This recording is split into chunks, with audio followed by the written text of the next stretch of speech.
Surprisingly, this is not a passenger car, but it is quite easy to drive. It has a hydraulic booster. On this particular model, such a device not only helps to drive the car, but also softens the blows from the suspension. This car has a big plus: it won't wind you on the steering wheel.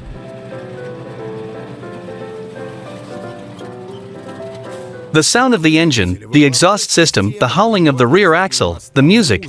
The car has its own voice, recognizable from a mile away, recognizable on a subconscious level. By the sound it was possible to determine whether the car was loaded or empty, old or just from the factory.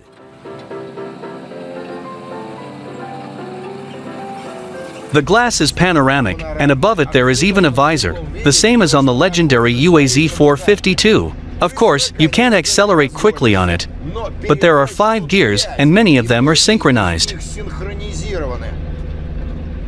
The top speed is 50 miles per hour, but there is one caveat. Do you know what the fuel consumption is? At a speed of 25 miles per hour, the consumption will be more than 7 gallons per 60 miles. So we're not in a hurry. The stove is warm, the sun is shining, beautiful.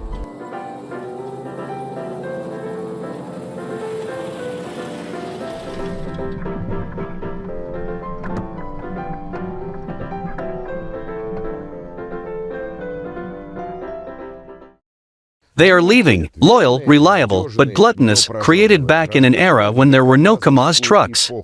There were many of them, and I need to remind you about them.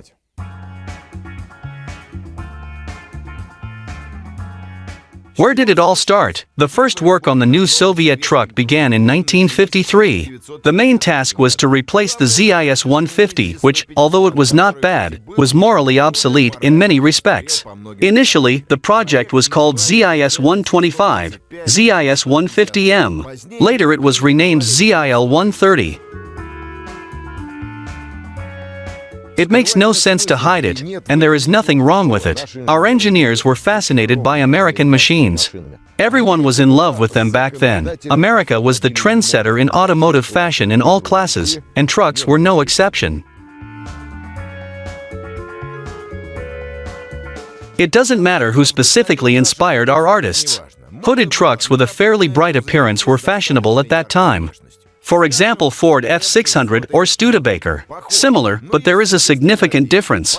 Therefore, I will say that ours were inspired and quite successfully.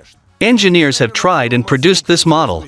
October 1, 1964 is officially considered the start of mass production, but back in September 1962, the first 5 ZIL 130 models were tested in operation at the Yaroslavl tire plant. This is not quite a ZIL 130, it is a ZIL 130K or D2 chassis. I did not understand the difference. Explain to me in the comments. The full name of this dump truck sounds like ZIL MMZ 45021, and the whole meaning is hidden in these numbers. Let's take a closer look at the chassis. Of course, there is a frame here, it is necessary. It is massive, consists of spars of variable channel section, connected by 5 crossbars.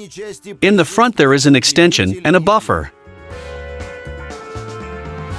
We move on. All this stands on bridges, and everything that is below has not changed until 2016. It's a hypoid main gear. See how small the lid is. And if it was big, it would be 2-stage, like on the ZIL 164.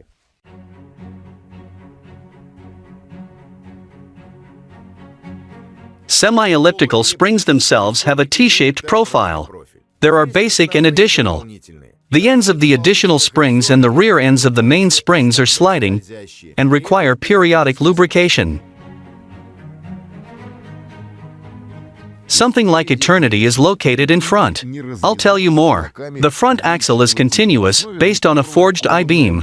Here the kingpin is cylindrical with 2 flats for a wedge, located at an angle of 90 degrees. I agree, sounds like an Andron collider. In fact, if the kingpin is worn on one side, you can take it and turn it. Yes, that's how strange it sounds, to take and turn the kingpin. There are also shock absorbers and springs in the front, consisting of 15 sheets. The rear end is sliding, the brakes are drum in a circle.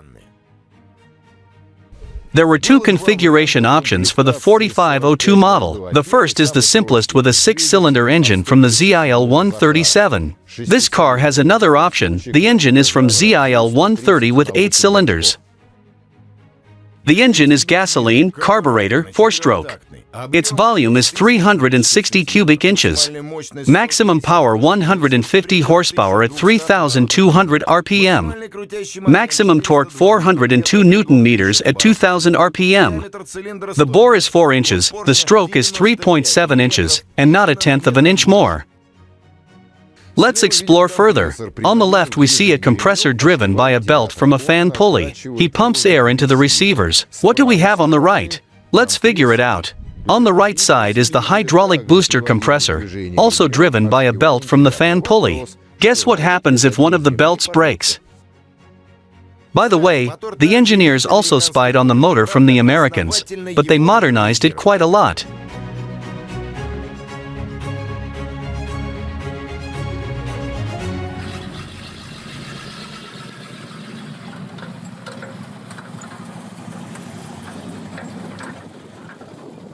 No, this is a dump truck, and it was built at the Mitsubishi machine building plant.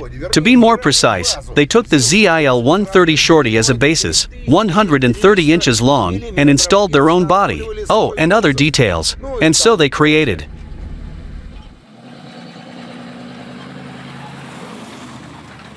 A short base on the go does not show a strong difference. But given the specifics of the work, this is not a problem. It will not be possible to go quickly into the field, especially with a load.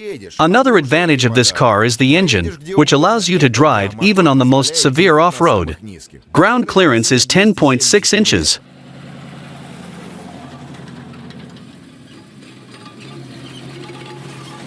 The carrying capacity of this machine ranged from 5.5 to 7.1 US tons.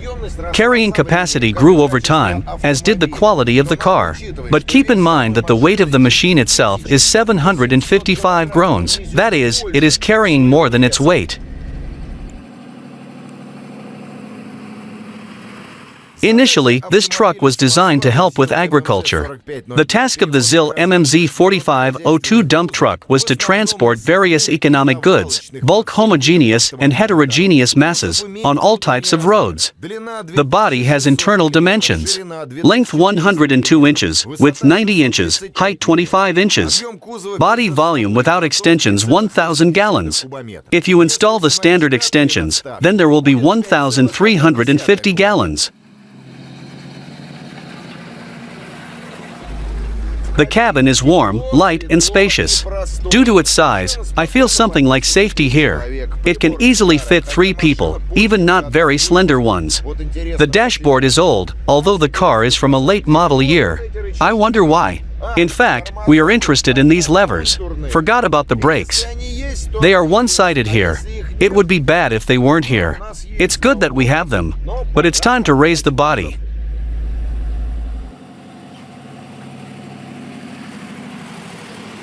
Let me tell you a few words about hydraulics.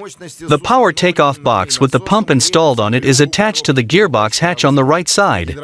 The hydraulic tilting device has a complex structure and consists of a power takeoff, a pump, a hydraulic distributor control valve, a hydraulic cylinder, a restrictive valve, a flexible tank, and pipelines.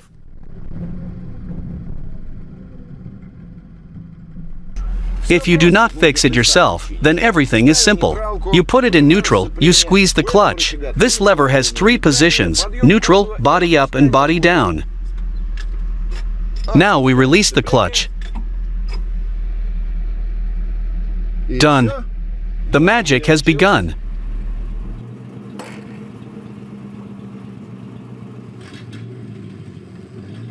If the system is working and the viscosity of the oil on its own subframe is correct, the body should lift with a load in 15 seconds. Often, instead of oil, unnecessary mining is poured. I remind you that this is more than 4 tons at an angle of 50 degrees. The tailgate tilt mechanism is automatic, but it can also be opened manually if desired. The body lowers in 20 seconds.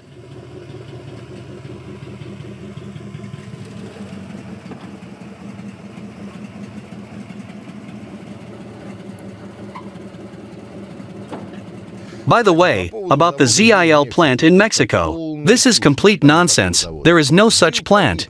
ZIL died, like many enterprises. But the spirit of the plant and its atmosphere are still alive, despite modern technologies. And the hunt continues.